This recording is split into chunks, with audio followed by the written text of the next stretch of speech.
Not too long ago, we got Prada Luna Rossa Ocean. This one is kind of a iris twist on the blue fragrance, aromatic, kind of sweet DNA. Ultimately, this is yet another scent engineered to please the masses. And with that goal in mind, they did a fantastic job. Overall, I think Ocean's a really good release. I like it a lot. I think it smells really nice. The only gripe that I have with this one is the performance is a little bit lagging behind, at least when you compare it to the other lineup that this would fit into, the blues and that sort of thing. It's one of the lesser performing ones, kind of in that average middle range there. Not horrible, but not great either. So with something like Ocean Eau de Toilette, you're buying it for the smell. You're not buying it for the performance first and foremost, like maybe you would with some other really strong scents out there where all you care about is long-lasting, great projecting scents. This is not really one of those. However, we now have the brand new Eau de Parfum to check out. So we all knew that this was coming at some point, and I would imagine that we could see a parfum out of this in the future. There's no parfums in this line yet, you know. Even Luna Rossa Black is an EDP. So I would like to see the first parfum of the Luna Rossa line. Maybe it will be an ocean flanker as well, but we'll take it one thing at a time. We're going to dive into this one. I did take a peek at the note breakdown here as I was pulling it up so I can reference that later on, and it looks interesting. It looks solid. There are far less notes given to us in this one compared to the Eau de Toilette, and some changes as well. So let's crack into it and we'll see how it holds up. So here we have the bottle, and these do come with a little plastic cover that essentially can act as a cap if you're worried about it and you want to take the bottle with you, throw it in your suitcase, your gym bag, backpack, whatever. This is a use for that cap. And it actually says reposition when carrying. So if you're carrying this in your back pocket, I guess, then keep this on. In terms of the bottle similarities and differences, they are very similar.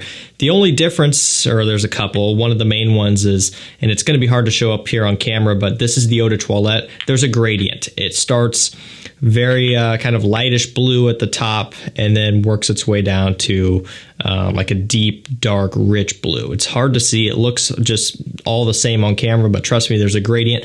With this one, it's all the way filled in, okay? And then obviously you see Eau de Parfum right down there at the bottom.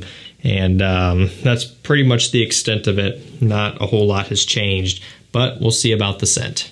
Let's go ahead and get this one on skin. Atomizers on these have always been really good. Definitely puts out an adequate amount of scent for you. So this is already really, really nice. I can already tell this is going to be right up my alley here. Immediately richer and heavier, sweeter even. Focus on woods, a little bit of a citrus pop, but definitely not nearly as much. Doesn't have the same type of creamy value as the Eau de Toilette with that iris. It's a different approach to a sweeter scent here. Does still have a little bit of the ocean DNA for sure. Definitely going to kind of show itself as a flanker. However, there are going to be, at least right off the opening, more differences and similarities just initially. That's kind of my first thoughts here. So if you're someone who was underwhelmed by the Eau de Toilette, this already might be something that you would get excited about. You know, I necessarily am not underwhelmed by the EDT. I do think that there were some improvements that could have been made, and this one just might have solved that. One thing that kind of distracted me, there's a little smudge right up here in the red. I don't know if you could see it or not. Right next to the A. Yeah, came with that. Doesn't matter to me. Don't care. These bottles take a beating here. They get scratched up, nicked up, dropped. So it doesn't matter, but kind of an interesting little factor. We'll take a look at the notes here because I think these are interesting. And like I said, I took a peek when I was pulling this one up. And here's what we have. Grapefruit as the only top note listed. Woody notes and frankincense in the mid, vanilla and amber extreme in the base. And the amber extreme has been used before. I'm going to click on it really quickly and see what else it's been used in that I guess will remind me. Halloween Man Hero used it, and that's about it. So I guess that's what I was thinking of. I wouldn't thought it would have been that, but yeah, they don't have a ton on there. But yeah, it's been used before, giving off kind of that ambery, resinous kind of blue ambroxany smell. How do they describe it? They describe it as amber, woody, and dry. Okay. But what do you get out of this? You definitely get the vanilla, the woods, the frankincense. No doubt about it. A little bit smoky, a little bit sweet, resinous, creamy. Very much a woody scent also.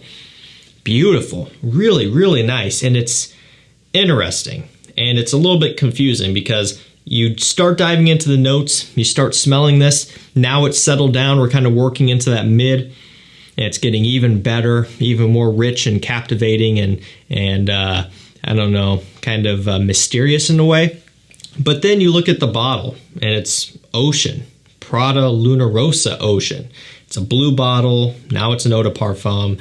It's straying further away from the EDT and doesn't really have an oceanic smell at all. I mean, you even look at the note breakdown. The only fresh note is grapefruit, and that could be used in anything. Doesn't even have to be an aquatic scent. So getting to the point where, to me, I almost feel like this is, I don't know, a little bit of a missed opportunity. I almost feel like they could have taken whatever they have in here and moved it over and started either just a brand new line in general or a new Luna Rossa line, so to speak, kind of a new subset. So we already had the Ocean as the new thing and they're producing flankers off of it. They could have taken this and created a, Luna Rossa, I don't know, night or something. Just completely stupid, but you guys get what I'm saying, because this really doesn't give off the smell of the Ocean. It really is differentiating a lot from the EDT, but man, it smells good. This is fantastic. And so far, this could be one of the better releases of 2023 so far.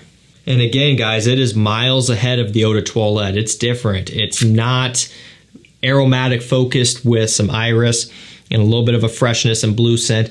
It's woods and sweet and smoky focused, resinous focused, with a little bit of a fresh twist as an afterthought. So it's kind of focusing on the heavier, sweeter notes first. The opening is much fresher, and actually the opening, like what I just sprayed there up in the air, smells a lot closer to the Eau de Toilette than it did on my skin and than it does now. So this one can be a little bit deceiving, I can already tell. When you're testing this one in a department store, a sample, full bottle, whatever, it's imperative that you get it on your skin and you give it time, because if you were to pick this one up in store and spray it up in the air or on a piece of paper and then try to evaluate it, you're going to think, oh, this is just very similar to the EDT. Doesn't bring a lot to the table. This one really has some magic on skin as it's working further into the dry down. Smells fantastic, though. I'm really excited about this. Not at all what I was expecting. I've got to be clear. I was expecting simply Ocean DNA, but just a little bit heavier, a little bit sweeter, longer lasting, but nowhere to this level. This kind of takes it to the extreme. So I couldn't imagine what a parfum would be like if they were to do that. Again, this already doesn't make a whole lot of sense being an Ocean flanker, but I think the parfum would be even more crazy, but I'm excited to see it. Kind of working my way down to my final thoughts here. If Ocean was basic for you, it was a write-off, a throwaway, something that you weren't interested in because of the fact that it is simply playing on the aromatic bubblegummy blue DNA, essentially, this would be one that is not that and maybe of interest to you. A little bit out of season to me, though. We're working pretty quickly towards summer here. Still have a few cool days left for spring that you can pull this one off easily, but I see this more as, believe it or not, kind of a fall wintertime scent. Cooler weather in general, maybe summer evenings if you wanted a sweet, seductive date night scent. I think this could be a killer date night scent, and it would probably be preferential to wear this one for a date in the evening because it has that smoky, alluring, kind of mysterious but sexy sweetness to it that just would do great in that situation. So that's pretty much it. Luna Rossa Ocean Eau de Parfum. Very impressed. Not at all as I was expecting, but very impressed regardless. And I think it's a missed opportunity to branch out and get away from this DNA, because fact of the matter is people are going to see that it's an Ocean flanker and they're going to pass on it. That's just the sad truth here in the community. You see the original Ocean getting that hate. A lot of people try it, don't like it. They're immediately going to skip this one. I think that's a bummer. This is definitely worth trying if you are after something a little bit different. Time will tell when it comes to performance. I'm hoping that it does well. There's a lot more depth and richness, and we have higher concentration here, so I think it'll do decent, but we'll have to see.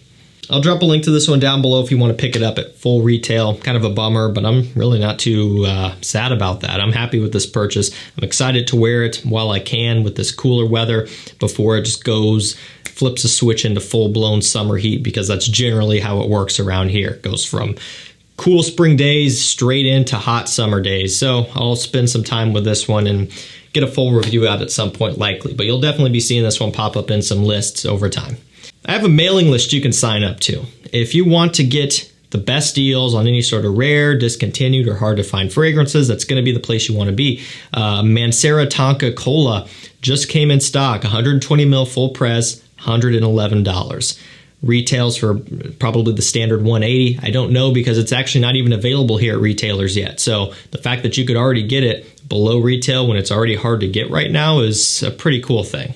That did sell out pretty quick, so make sure you get on that list. That way you can be notified of things like that, and you can pick up some great deals for yourself. Thank you so much for watching. Stay safe, stay healthy. We'll see you tomorrow with another one. Take care.